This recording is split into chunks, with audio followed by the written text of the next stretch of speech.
Hello dear students, welcome to our channel. Today we are going to discuss about our next topic, that is complication of parental nutrition या total parental nutrition. कि अब तक हमने पढ़ लिया कि total parental nutrition है, parental nutrition है वो क्या होता है, कौन कौन सा उसका कंपोजिशन होता है, किस किस कंडीशन है, मतलब किस किस इंडिकेशन के अंदर हमें पेरेंटल न्यूट्रिशन उसका यूज़ करना है। साथ के साथ हमने ये देखा कि पेरेंटल न्यूट्रिशन को एडमिनिस्टर करते टाइम हमें कौन कौन सी बातों का ध्यान रखना है। फैट इमल्सिफिकेशन जब हम एडमिनिस्टर कर रहे हैं किसी पेशेंट को, कौन कौन से एडवर्स रिएक्शन हो सकते हैं, उन एडवर्स रिएक्शन को कैसे मैनेज करना है, वो सारा हमने अब तक देख लिया है। ठीक है, आज हम देखेंगे complication of total parental nutrition या पेरेंटल न्यूट्रिशन के जो भी कॉम्प्लिकेशंस होते हैं उनके बारे में हम आज स्टडी करते हैं। तो आइए वन बाय वन हम इन सारे टॉपिक्स को स्टडी करते हैं। तो पेरेंटल न्यूट्रिशन थेरेपी है वो बेनिफिशियल है, साथ के साथ कुछ रिस्क होते हैं जिन रिस्क की वजह से क्या हो सकता है, पेशेंट के अंदर कोई भी कॉम्प्लिकेशन है वो क्या हो सकता है, डेवलप हो सकता है। तो उस कंडीशन के अंदर हमें देखना है कि कौन कौन से कॉम्प्लिकेशन है वो हो सकते हैं। ठीक है, तो कौन कौन से कॉम्प्लिकेशन की बात करें तो फर्स्ट वन कॉम्प्लिकेशन है, मैंने कल बेसिक इन सब सारे टॉपिक्स को थोड़ा बहुत एक्सप्लेन किया था आपको। आज हम वन बाय वन इन सारे टॉपिक को डिटेल्स के साथ स्टडी करेंगे।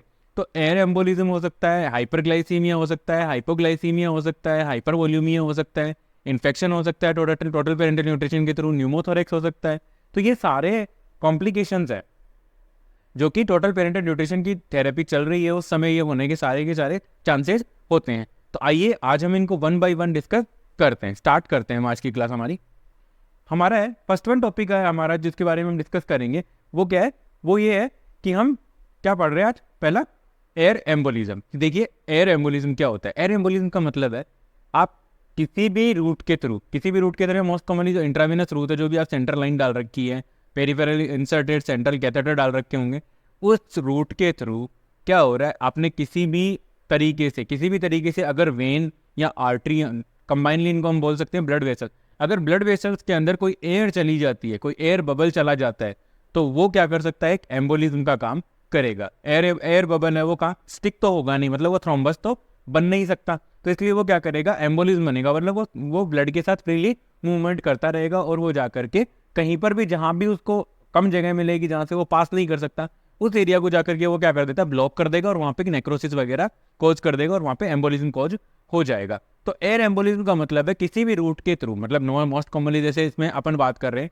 हमारा जो टॉपिक है उस टॉपिक पे बात करते हैं अपन, उसी को फोकस रखते हुए कि जब मान लीजिए आप एयर ट्यूबिंग्स कनेक्ट कर रहे हो, जब आप पेशेंट को टोटल पेरेंटल न्यूट्रिशन या पेरेंटल न्यूट्रिशन लगा रहे हो, आपने किसी पोर्ट को ओपन छोड़ दिया हो या फिर किसी पोर्ट के अंदर आपने एयर रखी हो, ट्यूबिंग्स के अंदर से आपने एयर प्राइम नहीं, ट्यूबिंग को आपने अच्छे से प्राइम नहीं किया, ट्यूबिंग जो आईवी ट्यूबिंग्स थी उनके अंदर क्या था, एयर भरी हुई थी, और आपने क्या किया, ऐसे स्टार्ट कर दिया, जिससे क्या होगा, वो सारी जो आईवी ट्यूबिंग्स को जो एयर थी वो कहाँ चली गई, ब्लड वेसल्स के अंदर चली गई और वो जाकर के पर्टिकुलर एरिया के अंदर एम्बोलिज्म, एयर एम्बोलिज्म उसको कोज करती है। तो अब इसके कोज कौन कौन से होते हैं, तो एयर एम्बोलिज्म के बारे में आप समझ गए होंगे।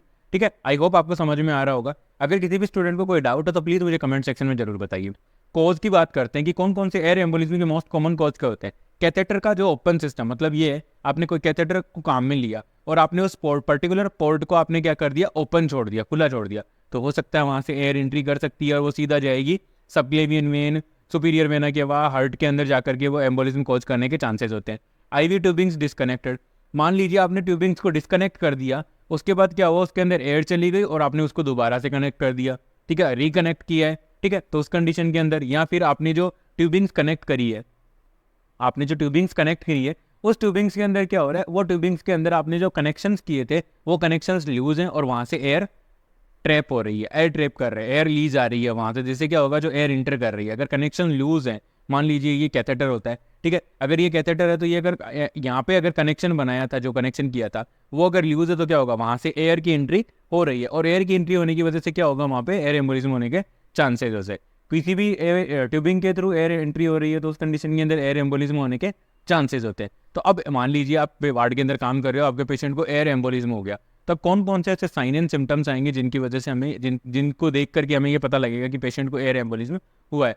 तो जो साइन एंड सिम्टम्स आएंगे वो मोस्ट कॉमनली जो थ्रोम्बो एम्बोलिज्म के हैं वैसे के वैसे साइन एंड सिम्टम्स आएंगे, जैसे कि सीवियर चेस्ट पेन होगा पेशेंट को, एप्रीहेंशन, काफ़ी ज़्यादा घबराहट हो जाएगी पेशेंट को सांस लेने में दिक्कत हो जाएगी, डिस्निया हो जाएगा, हाइपोटेंशन हो जाएगा, टेकिकार्डिया हो जाएगा, वीक एंड रैपिड पल्स रहेगी, पेशेंट को रेस्पिरेटरी डिस्ट्रेस, सांस लेने में दिक्कत होने लग जाएगी। तो ये क्या है, सारे के सारे साइन एंड सिम्टम्स हैं जो क्या है, एयर एम्बोलिज्म के अंदर हमें देखने को मिलते हैं।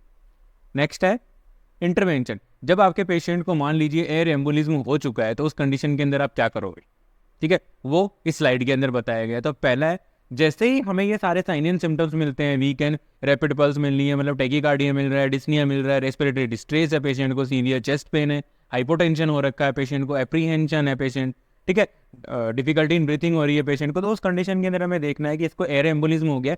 अब हमें क्या करना है, हमें क्या करना है, सबसे पहले जो भी पोर्ट है, ठीक है, मल्टी पोर्ट, मतलब जो भी कैथेटर हमने सेंट्रल लाइन के लिए जो भी कैथेटर काम में लिया, उसके अंदर क्या होता है, वो मल्टी पोर्ट होता है, 2 या 2 से ज़्यादा पोर्ट होते हैं उसके अंदर।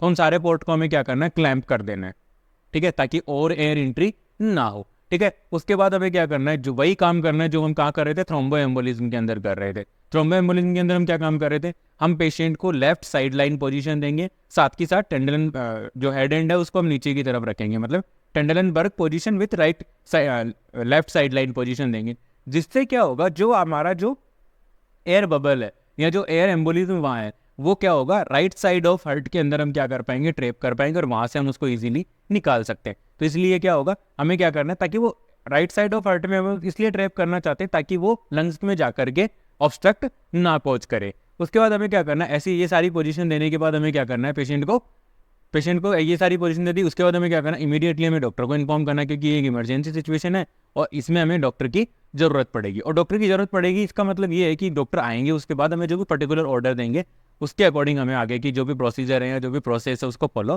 करना होता है। नेक्स्ट वन है एडमिनिस्टर द ऑक्सीजन। अब ऑक्सीजन आपको एडमिनिस्टर करनी है, पेशेंट को रेस्पिरेटरी डिफिकल्टी हो रही है, रेस्पिरेटरी डिस्ट्रेस है, डिस्निया हो रखा है पेशेंट को, उस कंडीशन के अंदर हमें क्या करना है, ऑक्सीजन एडमिनिस्टर करनी है, ठीक है। तो ये है हमारी इंटरवेंशन। मान लीजिए हमारे वार्ड में हम काम कर रहे हैं, उस पेशेंट को ये सारे से मतलब ये इंटरवेंशन करके हम पेशेंट को, एयर एम्बुलेंस के पेशेंट के अंदर हमें मोस्ट कॉमनली ये सारे इंटरवेंशन है वो परफॉर्म करने होते हैं। नेक्स्ट वन है प्रिवेंशन। प्रिवेंशन कैसे करें, जरूरी थोड़ी हर पेशेंट को, लेकिन हमें क्या करना होगा, ध्यान रखना होगा। अगर हम प्रिवेंट करके रखेंगे ना, तो एयर एम्बोलिज्म होने के चांसेस काफ़ी कम हो जाएंगे, ठीक है। तो पहली प्रिवेंशन के अंदर हम बात करें तो सबसे पहली प्रिवेंशन ये कह रही है कि जो भी आप कनेक्शन कर रहे हो, यहाँ पे इमेज में देखना, अगर मान लीजिए तो हाथ पे लगा हुआ कैनुला है, लेकिन अगर ये सेंट्रल लाइन होती है तो क्या करना है, जो भी कनेक्शन होंगे उनको हमें काफ़ी टाइटली रखना है, मतलब जहाँ भी आप ट्यूबिंग कनेक्ट कर रहे हो उनको अच्छे से, ठीक है, अच्छे से कनेक्ट करके रखो, पूरा टाइटली उनको सिक्योर करो, टाइटली उनको कनेक्ट करो आपस में। साथ के साथ हमें क्या करना है, साथ के साथ हमें जो भी पोर्ट, जो भी उसके मल्टी पोर्ट है, उन पोर्ट के अंदर अगर काम नहीं आ रहे हैं वो पोर्ट, तो हमें उनको क्या करके रखना है, क्लैंप करके रखना है। जो काम आ रहा है उसी पोर्ट को हमें ओपन रखना है, बाकी सारे पोर्ट हमें क्या करने, क्लैंप करके रखने हैं, ठीक है। साथ के साथ हमें क्या बोलना है, पेशेंट को जब भी हम कोई भी ट्यूबिंग चेंज कर रहे हैं, मैंने पहले भी बताया था, जब भी हम कोई पेशेंट की ट्यूबिंग चेंज कर रहे हैं तो उस कंडीशन के अंदर हमें क्या करना है, पेशेंट को बोलना है कि वल्सावल मैन्यूवर परफॉर्म करना है, ठीक है। पेशेंट को बोलना है कि आपको वल्सावल मैन्यूवर परफॉर्म करना है। वल्सावल मैन्यूवर में परफॉर्म करने में क्या है, नाक से सांस लेंगे, मुंह को बंद करेंगे, नाक से हमें सांस को छोड़ना नहीं है, और लेकिन हमें प्रेशर लगाना है, और ऐसे प्रेशर लगाना है जैसे हम गुब्बारे के अंदर हवा भर रहे हो, जिससे क्या होगा, हमारी जो चेस्ट है उसके अंदर वॉल्यूम बढ़ेगा, इंट्राथोरेसिक जो प्रेशर होगा, इंट्राथोरेसिक प्रेशर बढ़ेगा, जिसकी वजह से जिससे क्या होगा, हार्ट का जो प्री लोड है वो कम हो जाएगा, ठीक है। तो इसके लिए हम क्या करेंगे, पेशेंट को वल्सावल मैन्यूवर बोलेंगे, वल्सावल मैन्यूवर के लिए बोलेंगे, साथ के साथ ट्यूबिंग चेंज करेंगे, तो क्या होगा, जो बॉडी की जो मेजर वेन्स है वो ओपन हो जाएंगी इस टाइम पे, और हम इजीली ट्यूबिंग को चेंज कर देंगे, ठीक है। और जब भी हम किसी पेशेंट को ट्यूबिंग चेंज कर रहे हैं तो हमें क्या करना है, पेशेंट को टेंडलनबर्ग पोजीशन देनी है, साथ के साथ जिस साइड में उसको सेंट्रल लाइन डाली हुई है, जिस साइड में हमने जो सेंट्रल कैथेटर इंसर्ट कर रखा है, उसकी अपोजिट साइड में उसकी गर्दन है उसको हमें टर्न करके रखना था। मान लीजिए इस साइड में रखा हुआ है, ये जो पेन है यहाँ पर अगर आपने सेंट्रल कैथेटर लगा रखा है तो टेंडलनबर्ग पोजीशन देंगे, साथ के साथ इस तरफ मतलब लेफ्ट साइड की तरफ हमें क्या कर देना है, गर्दन को टर्न कर देना है, और साथ के साथ पेशेंट को बोलना है कि आपको वल्सावल मैन्यूवर परफॉर्म करना है। वल्सावल मैन्यूवर परफॉर्म करेंगे, जिससे क्या होगा, ट्यूबिंग चेंज करने में हमारे लिए ईजी होंगी और हम इजीली ट्यूबिंग्स को चेंज कर देंगे। ये तो था हमारा एयर एम्बोलिज्म, ठीक है। पहला कॉम्प्लिकेशन, किसका कॉम्प्लिकेशन, पेरेंटल न्यूट्रिशन का पहला कॉम्प्लिकेशन एयर एम्बोलिज्म हमने पढ़ लिया। आई होप आपको समझ में आया होगा। अगर किसी भी पॉइंट में कोई भी डाउट है प्लीज़ मुझे कमेंट सेक्शन में बताइए, मैं डेफिनेटली इसका आंसर करूँगा। और इस चैनल को आगे बढ़ाने के लिए प्लीज़ जो भी आपके कलीग्स हैं, जो भी नर्सिंग स्टूडेंट्स हैं, जो नर्सिंग की रिक्रूटमेंट एग्जामिनेशन की प्रिपरेशन कर रहे हैं, प्लीज़ आप उनके साथ इसको शेयर कीजिए, ताकि ये चैनल भी ग्रो करे, साथ के साथ हमारा मोटिवेशन बना रहे कि हम रेगुलर अपडेट के साथ आपके साथ जुड़े रहें, लेक्चर वीडियोस आपको प्रोवाइड करवाएं। क्योंकि मैंने ये नोटिस किया कि आज की डेट में बहुत रेयरली कोई भी यूट्यूब के ऊपर आपको ऐसे लेक्चर वीडियोस प्रोवाइड कर रहा है जो नोट्स भी मिल रहे हैं, साथ के साथ एक्सप्लेनेशन मिल रहा है, मतलब एक क्लास जैसा एनवायरनमेंट क्रिएट किया हुआ है। ठीक है, तो इसको आगे बढ़ाने के लिए लाइक शेयर एंड सब्सक्राइब करते रहें। नेक्स्ट वन हमारा दूसरा कॉम्प्लिकेशन है हाइपरग्लाइसीमिया। मैंने आपको पहले ही बताया था जब हमने टोटल पेरेंटल न्यूट्रिशन या पेरेंटल न्यूट्रिशन स्टार्ट किया था, तो हमने बात की थी कि जो भी पेरेंटल न्यूट्रिशन होते हैं उनके अंदर क्या होता है, हायर कंसंट्रेशन होते हैं। ठीक है, वो हाइपरटोनिक सोल्यूशन होते हैं कि उनके अंदर जो सोल्यूशन जो कंटेंट होते हैं वो काफ़ी ज़्यादा मात्रा के अंदर प्रेजेंट होते हैं, इसीलिए उनको क्या कहते हैं, हाइपरटोनिक सोल्यूशन होते हैं और कंसंट्रेशन काफ़ी ज़्यादा होती है। तो हम यहाँ पर ये हमारे जो क्या बोलते हैं इनको, जो भी पेरेंटल न्यूट्रिशन है, पेरेंटल न्यूट्रिशन के बैग्स हैं, उनको अगर हम कंटिन्यूसली या टोटल पेरेंटल न्यूट्रिशन हम पेशेंट को कंटिन्यूसली देते रहेंगे तो उस कंडीशन के अंदर क्या होता है, पेशेंट के अंदर हाइपरग्लाइसीमिया होने के चांसेस बन जाते हैं। तो हम सबसे पहले देखते हैं कि नॉर्मल ब्लड शुगर लेवल की क्या रेंज होती है। तो नॉर्मल ब्लड शुगर की जो रेंज है वो देखिएगा, फर्स्ट वन रेंज है फास्टिंग ब्लड शुगर की रेंज है 70 to 100 mg पर DL। अगर किसी इंडिविजुअल का खाना खाए बिना अगर 70 से 100 के बीच में RBS 70 से 100 के बीच में ब्लड शुगर लेवल रह रहा है तो वो नॉर्मल है। ठीक है, पोस्ट पेरेंडियल खाना खाने के बाद, ठीक है, खाना खाने के बाद अगर 100 से 140 के बीच में, 100 मतलब 100 to 140 mg पर DL अगर है, या 100 से 140 के बीच में अगर ब्लड शुगर लेवल है तो वो भी नॉर्मल है। और रैंडम ब्लड शुगर मतलब खाना खाया है नहीं खाया उससे हमें कोई फर्क नहीं पड़ रहा, हमने डायरेक्टली जब भी हमारा मतलब रेंडमली जाकर के हमने क्या किया, पेशेंट के ब्लड शुगर को चेक किया और अब वो ब्लड शुगर अगर 150 से नीचे आ रहा है, 150 से नीचे है, ठीक है, तो वो क्या है, नॉर्मल कंडीशन है। ये सारी वैल्यूज जो मैंने यहाँ पे आपको डिस्प्ले करी हैं वो सारी वैल्यूज हो सकती हैं, हर बुक हर लेबोरेटरी के अकॉर्डिंग वो डिफर है, बट जो एक एवरेज वैल्यूज है वो मैंने आपको यहाँ पर डिस्प्ले करी है। तो अब हाइपरग्लाइसीमिया है, ये नॉर्मल लेवल हमें पता लग गया तो हम इजीली फाइंड आउट कर सकते हैं कि पेशेंट के अंदर हाइपरग्लाइसीमिया की कंडीशन डेवलप हुई है कि नहीं हुई। ठीक है, तो हाइपरग्लाइसीमिया होने के जो पोज है, अब वो पोज कौन कौन से हैं, फर्स्ट वन है डेक्सट्रोज का सॉल्यूशन। ठीक है, डेक्सट्रोज का सॉल्यूशन है high concentration of dextrose in solution. मैंने पहले ही नहीं बात कर ली थी अपन ने कि जो भी पेरेंटल न्यूट्रिशन के जो भी सॉल्यूशंस आते हैं उनके अंदर डेक्सट्रोज है वो काफ़ी ज़्यादा अमाउंट में होगा। क्यों? क्योंकि हम हमारी बॉडी की एनर्जी जो भी टोटल एनर्जी होती है उसका 60 to 70% हम किससे ले रहे हैं, कार्बोहाइड्रेट से ले रहे हैं। Carbohydrate is a form of glucose और डेक्सट्रोज ग्लूकोज सेम है। ठीक है, मतलब जस्ट एक सेकेराइड्स का पॉलीसेकेराइड मोनोसेकेराइड इसका डिफरेंस होता है। ठीक है, तो इसमें क्या है, जो भी डेक्सट्रोज का अमाउंट होता है वो ज़्यादा होता है, इसका मतलब हम ज़्यादा शुगर या ज़्यादा ग्लूकोज पेशेंट के अंदर एडमिनिस्टर कर रहे हैं तो ग्लूकोज का लेवल क्या होगा, बिल्कुल बढ़ सकता है। अगर आप एक्सेसिव ग्लूकोज एडमिनिस्टर करोगे तो ब्लड ग्लूकोज लेवल बढ़ेगा ही। ठीक है, एक ये हो सकता है, एक रीज़न ये हो सकता है कि आपने बहुत जल्दी मतलब टू रैपिडली हमने जो भी सॉल्यूशन था उसको इन्फ्यूज़ कर दिया। नॉर्मली क्या होता है, आपने टोटल पेरेंटल न्यूट्रिशन अच्छी सी कैलकुलेशन के साथ आपने स्टार्ट किया था, आपने देखा था कि हाँ ये एक नॉर्मल रेंज के अंदर ये लगाते थे पेशेंट को, ये वाला सॉल्यूशन टोटल पेरेंटल न्यूट्रिशन के अंदर ये वाला सॉल्यूशन लगाते हैं जिससे पेशेंट का जो ग्लूकोज लेवल है वो नॉर्मल बना रहेगा। लेकिन ये सॉल्यूशन आपने कब सोचा था, ये सोचा था कि अगर एक नॉर्मल फ्लो रेट से, मान लीजिए अगर नॉर्मल फ्लो रेट से ज़्यादा फ्लो रेट में दोगे तो क्या होगा, जो उस बैग के अंदर जो ग्लूकोज का अमाउंट था वो बहुत ही शॉर्ट पीरियड के अंदर क्या हो जाएगा, पेशेंट की बॉडी के अंदर चला जाएगा, जिससे पेशेंट का जो ब्लड है वो क्या एक्सेसिव ब्लड क्या शो करेगा, जो भी ब्लड शुगर लेवल है उसको हाई शो करेगा। ठीक है, मान लीजिए हो सकता है आपके पेशेंट की जो पेनक्रियाज है वो प्रॉपर इंसुलिन नहीं बना पा रहा हो, वहाँ पे इंसुलिन की डिफिशियंसी हो। ठीक है, कोई इन्फेक्शन हो जिसकी वजह से हो सकता है कि क्या हो सकता है, हाइपरग्लाइसीमिया होने के चांसेस होते हैं, हाइपरग्लाइसीमिया होने के क्या होते हैं, चांसेस होते हैं। तो ये सारे हैं कॉजेज जो कि हाइपरग्लाइसीमिया कोज कर रहे हैं किस कंडीशन के अंदर, टोटल पेरेंटल न्यूट्रिशन के अंदर। पहला कोज था हमारा कि एक्सेसिव डेक्सट्रोज होती है, मतलब जो भी सॉल्यूशन होता है पेरेंटल न्यूट्रिशन के जो सॉल्यूशन होते हैं उनके अंदर कार्बोहाइड्रेट कुछ एक्स्ट्रा अमाउंट के अंदर या ज़्यादा अमाउंट के अंदर पाया जाता है, क्योंकि हमारी बॉडी की रिक्वायरमेंट के जो भी एनर्जी रिक्वायरमेंट होती है उस एनर्जी का 60 to 70% हम कहाँ से गेन कर रहे हैं, कार्बोहाइड्रेट से। तो कार्बोहाइड्रेट वहाँ पे ज़्यादा होगा, मतलब डेक्सट्रोज सॉल्यूशन में ज़्यादा होगा, तो ज़्यादा अगर आप दोगे तो डेफिनेटली RB जो सीरम ब्लड ग्लूकोज लेवल है वो भी इंक्रीज हो जाएगा। साथ के साथ हो सकता है आपने बहुत जल्दी से आपने क्या कर दिया, उस जो सॉल्यूशन था उसको आपने टू रैपिडली उसको इन्फ्यूज कर दिया। इन पेशेंट की बॉडी है वो प्रॉपर इंसुलिन नहीं बना पा रही है, कोई इन्फेक्शन है उसकी वजह से हो सकता है। तो ये सारे उसके कॉजेज हैं। साइन एंड सिम्टम्स देखिए, यहाँ पर डायबिटीज़ वाले सारे सिम्टम्स आपको देखने के मिल जाएंगे। पेशेंट को अगर हाइपरग्लाइसीमिया होगा तो क्या होगा, रेस्टलेसनेस होगी, कन्फ्यूजन होगी, वीकनेस पेशेंट फील करने लग जाएगा, डायफोरेसिस। ठीक है, पेशेंट की बॉडी से स्वेटिंग होने लग जाएगी। ठीक है, पेशेंट को एक्सेसिव थ्रस्ट लगने लग जाएगी, बहुत ज़्यादा प्यास लगेगी।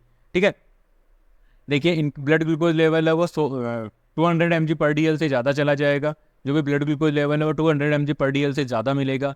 ठीक है, एक्सेसिव थ्रस्ट है, फेटीग होगा, कोमा, कुसुमल रेस्पिरेशन। इसके अंदर मैंने बताया था ये डायबिटिक कीटो एसिडोसिस का मेन साइन होता है कुसुमल रेस्पिरेशन। ठीक है, रूटी ऑर्डर आता है कुसुमल रेस्पिरेशन के अंदर, प्रोटी ऑर्डर आता है किसके अंदर, रेस्पिरेशन के अंदर। तो वो कुसुमल रेस्पिरेशन है डायबिटिक कीटोएसिडोसिस के अंदर देखने को मिलता है। इसको आप नोट कीजिएगा, ये एक इंपॉर्टेंट पॉइंट है, इंपॉर्टेंट साइन है जो हाइपरग्लाइसीमिया में साथ के साथ डायबिटिक कीटोएसिडोसिस में देखने को मिलता है।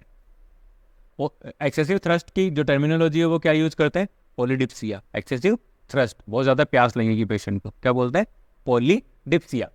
नेक्स्ट वन है, मान लीजिए आपके पेशेंट को क्या हो गया, हाइपरग्लाइसीमिया हो गया, किस वजह से, टोटल पेरेंटल न्यूट्रिशन की एडमिनिस्ट्रेशन की वजह से। कोच कुछ भी रहा होगा जो हमने लास्ट स्लाइड के अंदर डिस्कस किए थे, हो सकता है ज़्यादा बहुत ही स्पीड से आपने दे दिया, कम समय में बहुत ज़्यादा फ्लूइड दे दिया हो, या फिर हो सकता है कोई इन्फेक्शन हो, पेशेंट की बॉडी के अंदर प्रॉपर इंसुलिन ना हो, ये सारे कोच, इनमें से कोई सा भी कोच हो सकता है।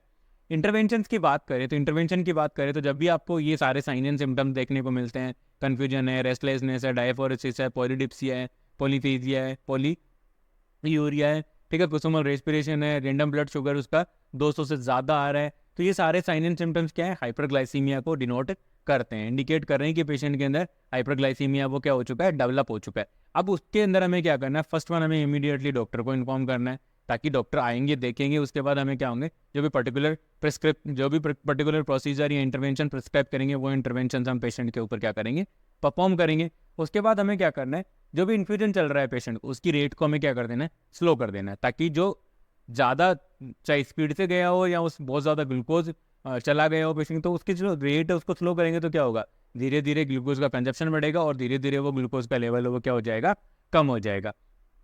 नेक्स्ट हमें करना होगा कि हम क्या करेंगे, पेशेंट का जो ब्लड ग्लूकोज लेवल है, ठीक है, ब्लड ग्लूकोज लेवल है उसको हमें क्या करना होगा, रेगुलर इंटरवल के ऊपर चेक करके मॉनिटर करना होगा। और अगर ज़रूरत पड़ रही है, मान लीजिए बहुत ज़्यादा ग्लूकोज लेवल हो गया और पेशेंट डायबिटिक कीटोएसिडोसिस में जा सकता है, तो उसको प्रिवेंट करने के लिए हम क्या कर सकते हैं, इंसुलिन, रेगुलर इंसुलिन है उसको क्या कर सकते हैं, एडमिनिस्टर करते हैं। रेगुलर इंसुलिन क्या करता है, तुरंत ऑनसेट इसकी बहुत ज़्यादा क्विक ऑनसेट होती है, ठीक है, जल्दी से ये अपना मैकेनिज्म है वो ब्लड ग्लूकोज लेवल को लोअर करने का जो मैकेनिज्म है उसको क्या कर देता है, स्टार्ट कर देता है। ठीक है, तो ये सारे इंटरवेंशंस होते हैं, लेकिन इंसुलिन वगैरह ये हम कब लगाएंगे, डॉक्टर के ऑर्डर होने के बाद ही हम लगा सकते हैं, ऐसे हम नहीं लगा सकते। नेक्स्ट है प्रिवेंशन। हाइपरग्लाइसीमिया होने से हम कैसे प्रिवेंट कर सकते हैं, जब भी किसी पेशेंट को पेरेंटल न्यूट्रिशन थेरेपी चल रही है तो उस पेशेंट को हाइपरग्लाइसीमिया होने से हम कैसे प्रिवेंट कर सकते हैं। तो फर्स्ट वन हम क्या करेंगे, पेशेंट की हिस्ट्री लेंगे। हिस्ट्री लेते समय हमें ध्यान रखना है कि पेशेंट को ग्लूकोज इंटॉलरेंस तो नहीं है, आपका पेशेंट ग्लूकोज इंटॉलरेंट तो नहीं है। ठीक है, ये कब पता लगेगा, ये हिस्ट्री के टाइम पे ही पता लगेगा।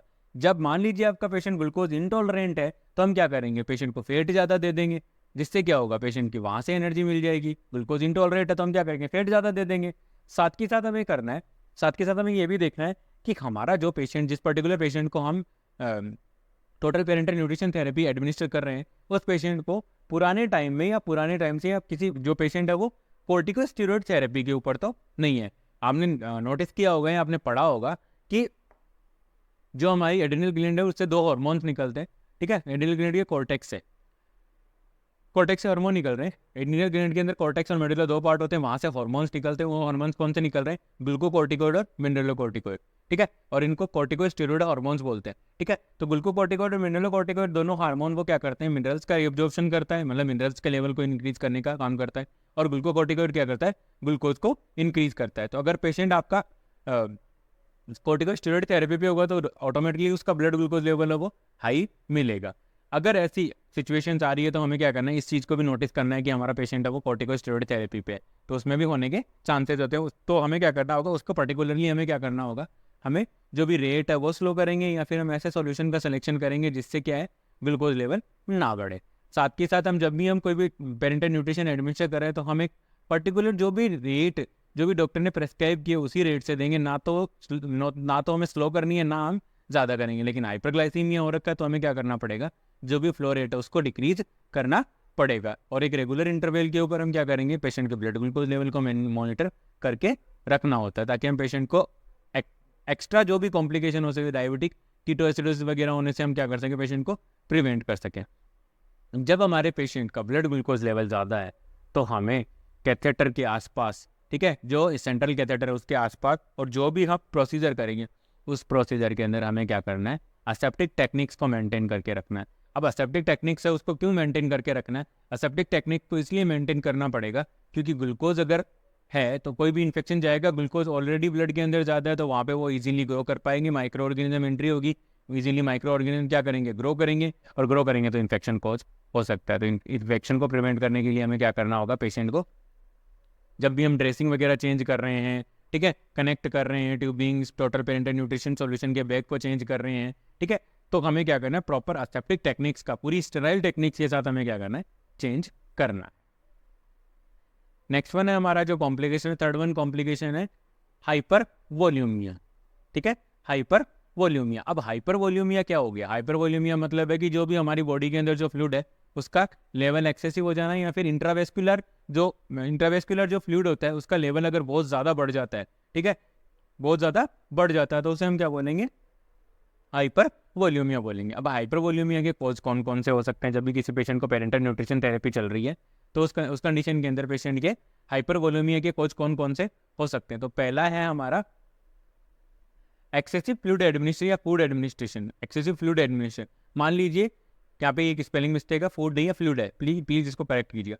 तो excessive fluid administration, excessive fluid administration का मतलब है डॉक्टर ने प्रेस्क्राइब किया था 2000 ml, लेकिन हमने दे दिया उसको 3000 ml या 350, ठीक है, या फिर हमने दे दिया उसको 4000 ml। तो ये क्या हो गया, बहुत ज़्यादा फ्लूइड, हमने जितनी रिक्वायरमेंट थी उससे ज़्यादा अगर हम टोटल पेरेंटल न्यूट्रिशन एडमिनिस्ट्रेशन करेंगे तो फ्लूइड का लेवल है वो ऑटोमेटिकली बढ़ जाएगा। या फिर हम क्या कर सकते हैं, हो सकता है कि पेशेंट के अंदर हम बहुत जल्दी, मतलब डॉक्टर ने लिखा था कि 1000 ml है उसको आपको 8 घंटे में देना है, लेकिन हमने उसको 2 घंटे में फिनिश कर दिया, ठीक है, तो इसका मतलब हमने क्या किया, टू रैपिडली सोल्यूशन उसको पेशेंट के अंदर इन्फ्यूज़ कर दिया, तो पेशेंट का लेवल है वो बढ़ जाएगा। वो क्यों बढ़ेगा, क्योंकि डॉक्टर ने जो प्रेस्क्राइब किया था कि इसको इतने मतलब 8 घंटे के अंदर आपको 1 लीटर देना है, तो वो क्या हो रहा था, किडनी के थ्रू उसी रेट से बन करके बाहर निकल रहा था, तो बॉडी क्या कर पा रही थी, उसको उसके जो लेवल है इंट्रावेस्कुलर फ्लूइड वॉल्यूम का जो लेवल है उसको मेंटेन कर पा रही थी। लेकिन अब क्या हुआ, आपने बहुत ही जल्दी से बहुत ही कम समय के अंदर आपने एक्सेसिव फ्लूइड है वो वेस्कुलर स्पेस के अंदर या फिर आपने पेशेंट की बॉडी के अंदर एडमिनिस्टर कर दिया, जिसकी वजह से क्या हुआ, अब किडनी को टाइम लगेगा उसको मेंटेन करने में। ऐसा नहीं है कि किडनी को पता लग गया कि हाँ भाई बहुत जल्दी से एडमिनिस्टर किया तो जल्दी से हो इसको बाहर निकालो, नहीं, किडनी अपनी रेट के अकॉर्डिंग अपने ऑटोनॉमिक नर्वस सिस्टम के कंट्रोल में रहती है, वो अपनी अकॉर्डिंग ही काम करेगी, ठीक है।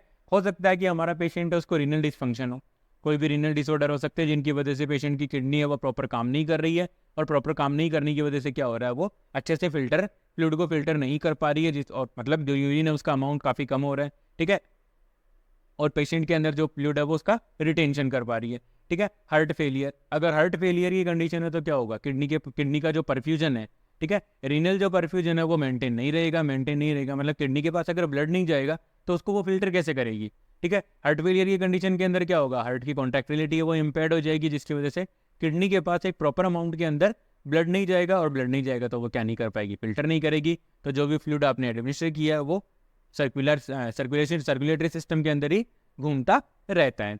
हिपेटिक फेलियर, लीवर फेलियर के केस के अंदर, क्योंकि लीवर फेलियर के अंदर कैसे होगा, मान लीजिए कोई भी फ्लूइड आपने एडमिनिस्टर किया उसके अंदर न्यूट्रिएंट्स थे, उन न्यूट्रिएंट्स का मेटाबॉलिज्म नहीं होगा तो क्या नहीं होगा, इजीली वो बाहर नहीं जा पाएंगे, ठीक है। तो उस वजह से ऐसा हो सकता है कि पेशेंट के अंदर हाइपरवोलेमिया की कंडीशन डेवलप हो जाए। आई होप आप सबको समझ में आ रहा होगा। अगर किसी को भी कोई डाउट है तो प्लीज़ मुझे कमेंट सेक्शन में ज़रूर बताइए, और अगर मेरी स्पीड ज़्यादा लग रही है तो प्लीज़ आप मुझे सजेस्ट कीजिए, ठीक है, मैं इसके ऊपर काम करूँगा। और हो सकता है कि आप भी मतलब अगर कुछ कॉम्प्रोमाइज़ करके, हल्का सा कॉम्प्रोमाइज़ करके आप भी इसकी स्पीड को स्लो कर सकते हैं। यूट्यूब के अंदर आप देख सकते हैं इसकी सेटिंग की, जो भी प्लेबैक की स्पीड है उसको आप भी घटा सकते हैं। साइन एंड सिम्टम्स की बात कर रहे हैं, मान लीजिए आपका पेशेंट है उसको हाइपर वॉल्यूमिया हो गया, किस वजह से, टोटल पेरेंटल न्यूट्रिशन एडमिनिस्ट्रेशन करने की वजह से उसके अंदर क्या हो गया, हाइपर वॉल्यूमिया हो गया। तो अब उस कंडीशन के अंदर हमें क्या करना है, हमें पेशेंट के अंदर कौन कौन से साइन एंड सिम्टम्स देखने को मिलेंगे। तो फर्स्ट वन है बाउंडिंग पल्स। जैसे ही आप पल्स को फील करोगे तो आपको ऐसा लगेगा कि पल्स पूरी वेन है वो पूरी फ्लूइड की भरी हुई है और अच्छे से एकदम बढ़िया पल्स आ रही है, ठीक है, उसे बोलते हैं अपन बाउंडिंग पल्स।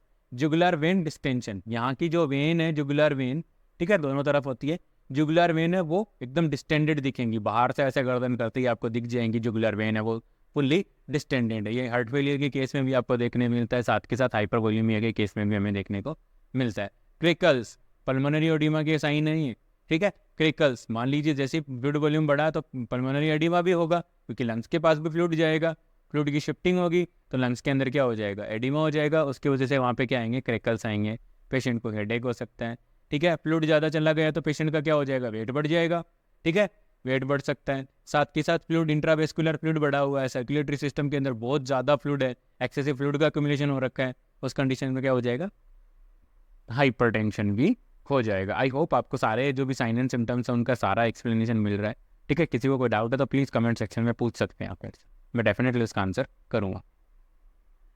मान लीजिए हमारे पेशेंट को हाइपरवोल्यूमिया हो गया, तो अब हमें कौन कौन से इंटरवेंशन करने। सबसे पहले तो हमें क्या करना है, जो भी आईवी फ्लूइड हम लगा रहे हैं पेशेंट को, उसको हमें स्टॉप कर देना है या फिर हम उसकी स्पीड को स्लो कर देंगे। उसके बाद हमें डॉक्टर को इन्फॉर्म करना है कि सर ऐसी ऐसी सिचुएशन है, पेशेंट के अंदर हाइपरवोल्यूमिया है, वो डेवलप हो गया है, ठीक है। उसके बाद हम क्या करेंगे, एक्सेसिव फ्लूइड एडमिनिस्टर कर रहे थे, उस फ्लूइड को हम स्टॉप कर देंगे, रेस्ट्रिक्ट कर देंगे, फ्लूइड का इंटेक भी बंद कर देंगे, पेशेंट इंटेक भी नहीं लेगा, ठीक है। साथ के साथ हम बाहर से भी कोई भी फ्लूइड नहीं देंगे। उसके बाद हो सकता है कि डॉक्टर आकर के देखेंगे, उसके बाद हो सकता है डॉक्टर हमें एडवाइस करें कि पेशेंट को डायूरेटिक्स दो। डायूरेटिक्स क्या करेंगी, यूरिन का आउटपुट है वो बढ़ा देंगे, यूरिन के अंदर आउटपुट बढ़ा देंगे, तो जिससे क्या होगा, बॉडी से फ्लूइड है वो बॉडी से जो फ्लूइड है वो बाहर निकल जाएगा और वेस्कुलर फ्लूइड वॉल्यूम वो मेंटेन हो जाएगा। इतना सब करने के बाद भी अगर नहीं हो रहा तो हमारे पास लास्ट ऑप्शन बचता है कि हम पेशेंट को डायलिसिस के लिए भेज सकते हैं। पेशेंट को डायलिसिस के लिए भेजा जा सकता है, पेशेंट को डायलिसिस किया जा सकता है, ताकि जो एक्सेसिव फ्लूइड है उसको हम क्या कर सकें, बाहर निकाल सकें। ये सारी इंटरवेंशन है किस पे करनी है, हाइपरवोल्यूमिया के केस में करनी है।